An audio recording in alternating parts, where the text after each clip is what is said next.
2 साल और 80,000 किलोमीटर। जी हाँ भाई, बिल्कुल राइट सुना, और टाइटल में भी मैंने यही मेंशन करा है। 2 साल इस पूरी गाड़ी को जो है अपने पास कंप्लीट हो चुके हैं, और उससे ज़्यादा भी हो गए, एग्जैक्ट बात करेंगे। और साथ में सबसे मेन मुद्दा है कि भाई ये गाड़ी 2 साल के अंदर 80,000 किलोमीटर से भी ज़्यादा चल चुकी है। तो आज की वीडियो में यही बात करने वाले हैं। जैसे मैंने आपको ओवर द टाइम अपना ओनरशिप बताया गाड़ी के बारे में, हर जैसे 50,000 चली थी तब मैंने आपको दिखाया था, 10,000 किलोमीटर जब हुए थे तब मैंने अपना ओनरशिप आपके साथ शेयर करा था। और आज मुझे लगता है कि एक गाड़ी के लिए जो कि इस प्राइस पॉइंट की है और 80,000 किलोमीटर सिर्फ 2 साल के अंदर चल जाए तो बहुत बड़ा नंबर है। तो यही सारी बातें आज की वीडियो के अंदर करेंगे कि मेरा क्या ओनरशिप एक्सपीरियंस है टियागो ईवी को लेके। और कई लोगों के मन में आता है कि ईवी अगर ले लोगे तो 2-3 साल बाद बैटरी चेंज करानी पड़ेगी। तो क्या मेरी बैटरी चेंज हुई है, क्या कंडीशन है, वो सारी चीज़ें आपके साथ शेयर करूंगा।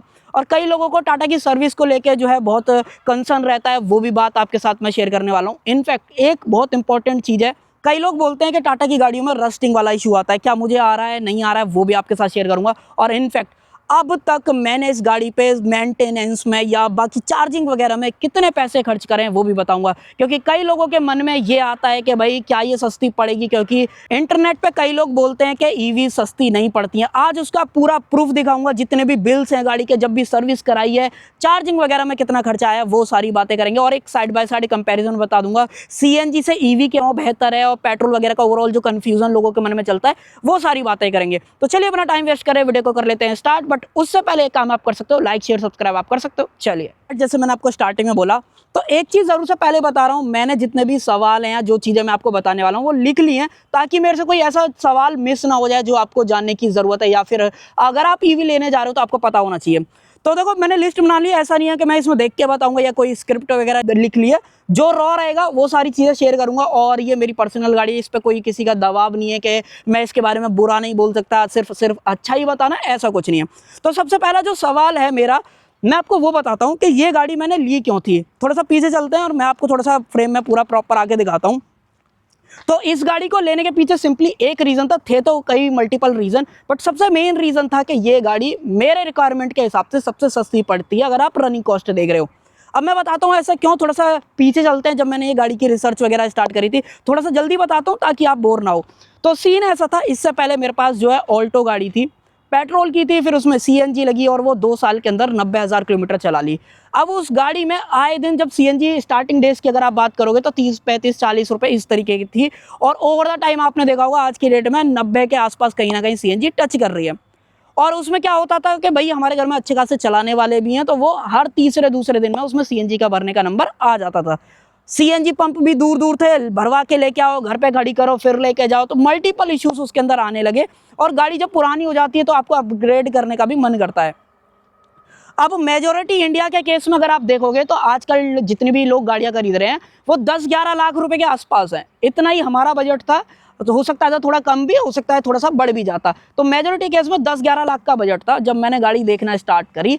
तो देखो, अगर आप सीएनजी गाड़ी लोगे, मे भी कई लोगों को सीएनजी परफेक्ट लग सकती है, बट मेरे रिक्वायरमेंट के हिसाब से सीएनजी परफेक्ट नहीं है, क्योंकि उसमें आए दिन सीएनजी भरवानी पड़ती है और सीएनजी गाड़ी कहीं भी सस्ती नहीं पड़ती है। ये जरूर है कि पेट्रोल से थोड़ा सस्ती पड़ जाती है, बट जहाँ पे इस ईवी की बात आ जाएगी, मैं आपको लिख के दे रहा हूँ, आप कोई भी यूट्यूब पे अगर कोई चैलेंज कर रहा है ना, तो मैं उसको पर्सनली बोल रहा हूँ, भाई इससे सस्ती गाड़ी कहीं भी आपको नहीं पड़ सकती है। मैं आपको ओवर द टाइम कैलकुलेशन भी बताऊंगा, कैसे कैसे नहीं, वो सारी चीज़ें। अब देखो, ये जो गाड़ी की ऑन रोड कीमत है ना, जो मैंने पे करी थी, वो लगभग 10,90,000 रुपए के आसपास थी, विदाउट एसेसरीज। अगर मैं थोड़ा सा आपको इधर लेके आऊँ तो एसेसरीज में देखो, टियागो ईवी का ये मेरे पास एक्सटी वेरिएंट है, इसमें 2 वेरिएंट आते हैं, जहाँ पे आपको एक छोटा बैटरी पैक भी मिल जाता है, एक बड़ा बैटरी पैक। अभी भी सेम कॉन्फ़िगरेशन वगैरह, बट अब तो थोड़ी सी सस्ती भी हो चुकी है। अब आप ये लगा लो, इसमें 24 किलोवाट आवर का बैटरी पैक है, और कंपनी के क्लेम्ड रेंज के हिसाब से मैं आपको थोड़ा सा बताऊं तो कंपनी बोलती है उस टाइम पे 315, वो ARI क्लेम्ड रेंज थी। अब कंपनी बोलने लग गई जितनी भी ईवीज आ रही हैं कि वो IDC रेंज, यानी कि इंडियन ड्राइविंग कंडीशन वाली रेंज, 298 किलोमीटर कंपनी बोलती है।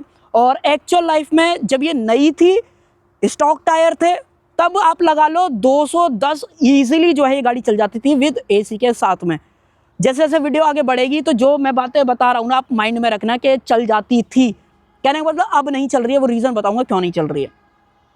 तो आप किसी भी गाड़ी से लगा लो, अगर आप इस बजट में पेट्रोल सीएनजी उठा के लेके आओगे तो वो देखोगे, जैसे मैं आपको थोड़ा सा कैलकुलेशन वगैरह बताऊं, तो अगर आप घर पे चार्ज करते हो तो इसको लगभग 24-25 यूनिट जो है लगते हैं, और इंडिया के केस में 7 रुपये यूनिट स्टैंडर्ड आपको मेजोरिटी केस में दिखेगा। अगर आप मल्टीप्लाई करोगे तो कहीं ना कहीं 170 से 180 रुपये आपके घर पे चार्ज करने में लगते हैं, और ये गाड़ी चलती है 210 किलोमीटर। तो लगा लो 0.7 रुपीज़ पर किलोमीटर का जो कॉस्ट है, रनिंग कॉस्ट, वो आती है। अब कई लोग तर्क देते हैं, थोड़ा सा इधर को ले आओ, कि जब हम इस गाड़ी को खरीद रहे हैं तो महंगी भी तो खरीद रहे हैं। अगर आपको मैं सिंपली कैलकुलेशन बताऊं, अगर आप लेट से टियागो कोई कंप्लेन करते हो सीएनजी, क्योंकि भाई मोस्टली आज की डेट में सीएनजी लोग लेना पसंद कर रहे हैं, पेट्रोल तो बहुत कम ही ले रहे हैं, या फिर लोग डीजल, और या फिर अब ईवीज पे भी ट्रेंड बढ़ रहा है ओवर द टाइम, जैसा हमने देखा है। तो अगर आप नॉर्मल पेट्रोल या सीएनजी टियागो भी खरीदते हो तो आपके कहीं ना कहीं 8-8.5 लाख रुपए लग जाएंगे। मैनुअल की बात कर रहा हूँ। हालांकि टाटा की तो कुछ ऐसी सीएनजी गाड़ियां हैं जिसमें आपको एएमटी भी मिल जाता है, बट उस पर चर्चा नहीं करते हैं। तो आप मुझे बताओ, सीएनजी गाड़ियां मेजोरिटी केस में मारुति की बिकती हैं। क्या मारुति में ऑटोमेटिक है? क्या मारुति की सीएनजी गाड़ियां जो आपको बूट स्पेस ऑफर करती हैं, मैं आपको थोड़ा सा क्लोजअप में लेके आऊं, मैं आपको थोड़ा खोल के दिखाता हूं। अब कोई ऐसी गाड़ी है जो सीएनजी के अंदर आपको बूट ऑफर करे? एक बार आप दिखाओ। देखो, ये ईवी गाड़ी है। टियागो जब अगर मैं उस टाइम पर लेता तो उसमें एक सिंगल टैंक आता था, और सिंगल टैंक लगने के बाद बूट स्पेस खत्म हो जाता था, जो कि मुझे ऑल्टो में सबसे ज़्यादा दिक्कत आती थी। जब भी लगेज रखने की बात आती है भाई सीएनजी गाड़ी में, हालांकि आज की डेट में तो टियागो में ट्विन सिलेंडर भी आ रहे हैं, वो सारे हैं, बट उस टाइम की बात करो जब मैं ले रहा था। दूसरी चीज़, चलो वो भी मान लिया कि आज की डेट में प्रॉब्लम सॉल्व हो गई है, बट क्या प्रॉब्लम ये सॉल्व हुई है कि सीएनजी गाड़ी में आपको ऑटोमेटिक ट्रांसमिशन मिल जाए, वो भी प्योर, और आपको चलाने में भी मजा आए। ऐसा भी ना हो गियर डाल रहा हूँ तो भाई इंजन बंद हो रहा है, जो कि मुझे ऑल्टो में कई बार आता था। तो ये कुछ ऐसे रीज़न थे जिसकी वजह से मेरा जो ओवरऑल डिसीजन टिका वो कहीं ना कहीं ईवी, मुझे ऐसा लगा कि ईवी लेनी चाहिए। हालांकि उस टाइम पे कई लोग ईवी नहीं ले रहे थे, नेक्सॉन फिर भी बिक रही थी, बट मैंने डिसीजन लिया और घर वाले भी थोड़ा सा एग्री हुए, और फाइनल हुई टियागो। इनफैक्ट ये कैंसिल भी हो गई थी एक बार को, तो हमने फिर डिसाइड कर लिया कि डीजल ले लेते हैं। मैं लंबी थोड़ी सी खींच रहा हूँ, बट समझ जाना, बताने की पूरी कोशिश कर रहा हूँ थोड़ा सा। तो फिर डीजल भी कैंसिल हुई, एट द एंड फिर ईवी ली गई। और अब मैं आपको दूसरी बात बताता हूँ क्यों ईवी ली गई। वो ये रीज़न था कि एक तो अफोर्डेबल है, बूट मिल रहा है, ऑटोमेटिक गाड़ी है, बंद नहीं पड़ती है। कई लोग जैसा ऐसा रहता है ना सीएनजी गाड़ियों में, इंजन स्ट्रगल करता है, एसी वगैरह चला रहते हैं, कोई दिक्कत नहीं है इस गाड़ी के अंदर। और भी कई रीजंस हैं जो कि अगर आप लेने जाओगे तो आपके माइंड में भी रहेंगे, जो मेरे माइंड में थे मैंने आपके साथ शेयर कर दिया कि क्यों ईवी ली गई। मैंने आपको इसका प्राइस बता दिया, ऑन रोड लगभग 10,90,000, और एसेसरीज वगैरह अलग है इसके अंदर। एक्सटी वेरिएंट अगर आप लेने जाओगे तो आपको मार्केट में दिख जाएगा कि भाई उसमें क्या कुछ नहीं आता है। आज की डेट में तो अपडेट भी हो गई, फेसलिफ्ट भी आ गया, तो वो चीज़। बाकी दूसरा सवाल भी मैंने आपके साथ जो है शेयर कर ही दिया है कि सस्ती क्यों पड़ती है। बाकी कैलकुलेशन अभी और बताऊंगा कि प्रॉपर सस्ती कैसे पड़ती है, सर्विस कॉस्ट कितनी आती है, चार्जिंग वाला तो मैंने आपको बता ही दिया। अब जो सर्विस कॉस्ट की बात है, मैं आपको सर्विस कॉस्ट का एक थोड़ा सा वो दिखा देता हूँ।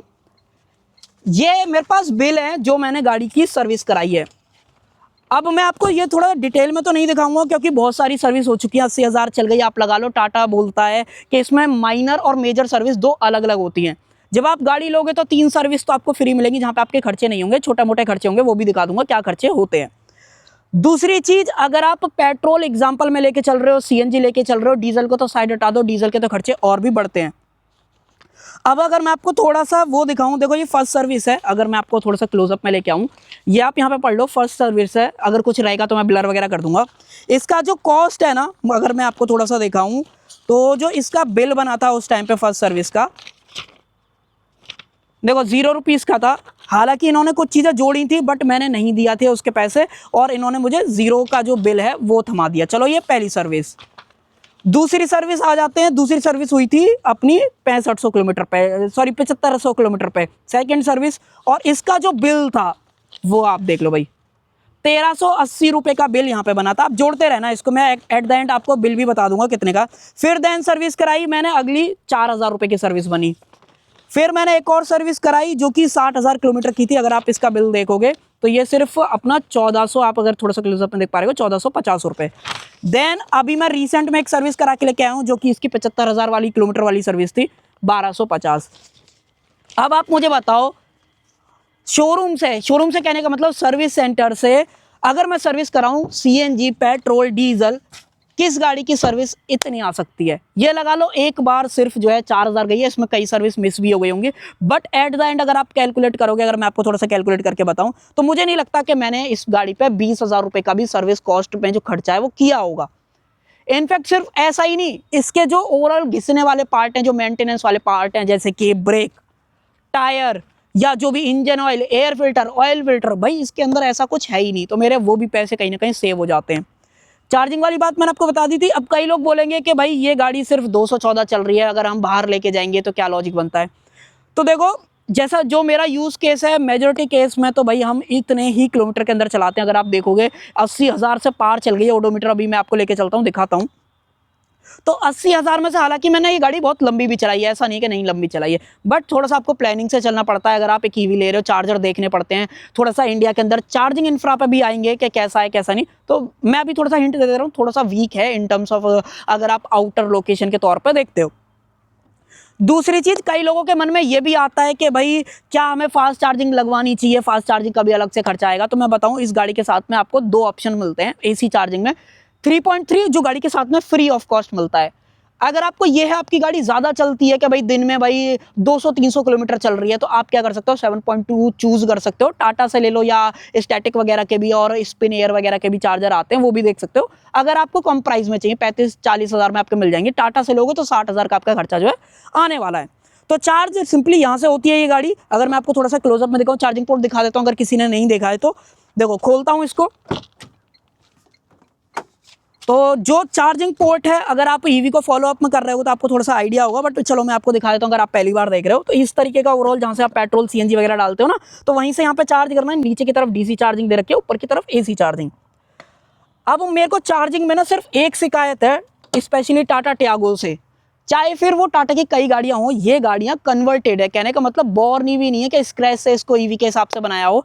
तो ये गाड़ी चार्ज होने में टाइम बाहर ज्यादा लगा देती है। अगर मान लो ये गाड़ी 210 भी चल रही है, 200 भी चल रही है, और मुझको चार्ज करनी पड़ती है, तो कहीं ना कहीं 1-1.5 घंटा लग जाता है, अगर ये पूरी फुल 100% चार्ज होनी है। बट इंडियन ब्रांड कैसे बोलते हैं कि आपको 50 मिनट लगेंगे 10 to 80%। अब 10 to 80% तो सिर्फ 70% चार्ज हुआ ना, और 70% में ये गाड़ी आप ये लगा लो 130-140 किलोमीटर चल जाएगी। तो ये मेन मुद्दा था चार्जिंग का ओवरऑल। बाकी और भी बात करेंगे। और ऐसा कुछ देखो, सस्ती वाली चीज़ जो मैंने बात बोली थी वो मैंने आपके साथ शेयर कर दी। और घर पे चार्ज करते हैं तो ज़्यादा कुछ खास बिल आता नहीं है मेजोरिटी केस में। अगर आप लगा लो 1 रुपये किलोमीटर के हिसाब से भी लगाओगे, 80,000 में 80,000 रुपये का बिल आया है मेरा। अगर मैं कोई सीएनजी गाड़ी भी ले लेता, लेट से मैंने टियागो सीएनजी ही ले ली होती उस टाइम पे, और 2 लाख रुपए बच गए होते मेरे। तो आप एक बार मल्टीप्लाई करो। चलो मैं आपको थोड़ा सा मल्टीप्लाई करके दिखाता हूँ और वैल्यू बताऊंगा मैं आपको। तो यहाँ पे एक बार मैं कैलकुलेटर खोल लेता हूँ। एक बार मैं आपको स्क्रीन रिकॉर्डिंग भी चलो चालू कर लेता हूँ, मैं आपको दिखाऊंगा कि क्या जो ओवरऑल बिल बनता है। इसको पहले 0 कर लेते हैं।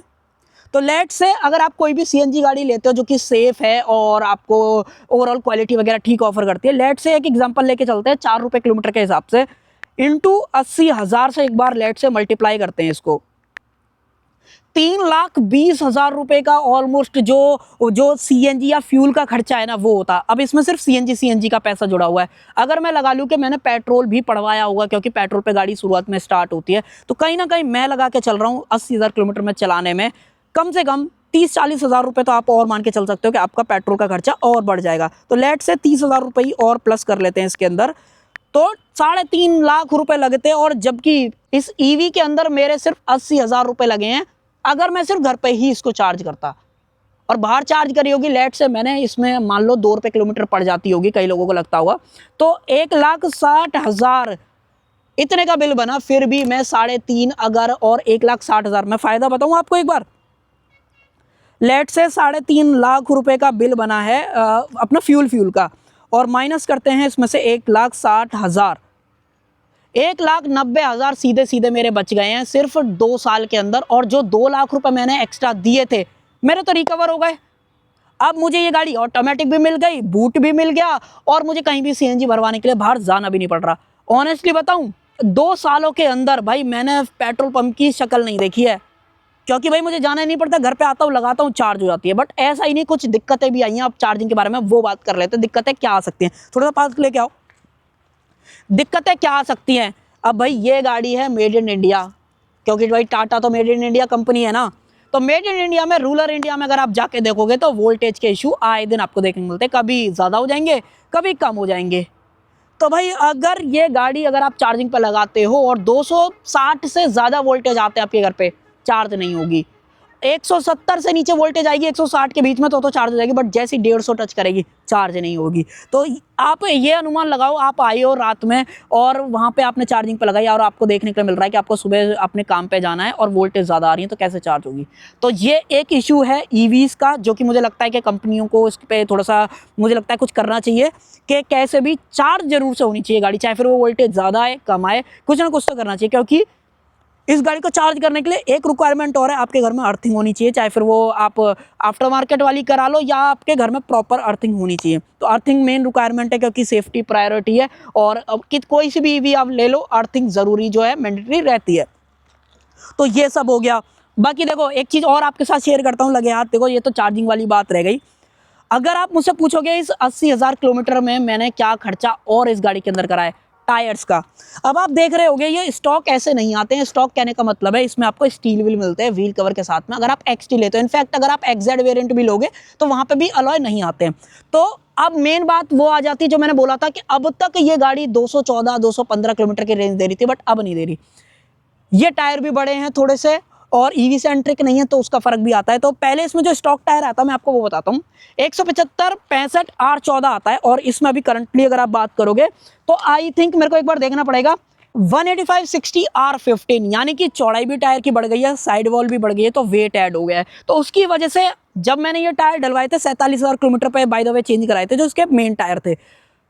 गाड़ी के अंदर इतने घटिया टायर कंपनी दे रही है ना, मैं सही बता रहा हूँ, इतने बकवास टायर हैं, इतने बकवास हैं। जो अपोलो के रेंजर, शायद रेंजर दे रहे हैं, पता नहीं कुछ तो दे रहे हैं, मेरे को नाम भी याद नहीं है, बहुत ही बकवास है। अगर आप यूज़ कर रहे हो या आप लोगे तो आपको भी सेम फील होगा। तो मैं तो बोल रहा हूँ लेते ही तुरंत चेंज करा लेना, MRF के डलवा लेना या कोई और से ब्रांड के डलवा लेना, बट वो अपोलो वाले मत रखना, नहीं तो आपकी गाड़ी घिस घिस के जो है ना 40,000 पकड़ेगी। मैंने तो फिर भी 47,000 चला ली, तो उसके पीछे रीज़न था कि 2 टायर मैंने और डलवा लिए थे, जिसकी वजह से इतनी खिंच गई थी। तो देखो इसमें इसका भी खर्चा नहीं है। तो रेंज जो कम हुई है वो मैंने आपके साथ शेयर करी थी। एक और रेंज कम हुई है जिसके पीछे रीज़न ये है कि बैटरी जो है ना थोड़ी सी कमज़ोर हो गई है, वो बताऊंगा कितनी बैटरी वाले सेक्शन पर जब आएंगे। दूसरी चीज़, मेंटेनेंस कॉस्ट में कई गाड़ियों में 30-40 हज़ार रुपये उसके ब्रेक पैड खर्च हो जाते हैं। और ये गाड़ी, अब आ जाओ पहले मीटर दिखाता हूँ, विश्वास नहीं होगा आपको, मीटर दिखाता हूँ, आ जाओ।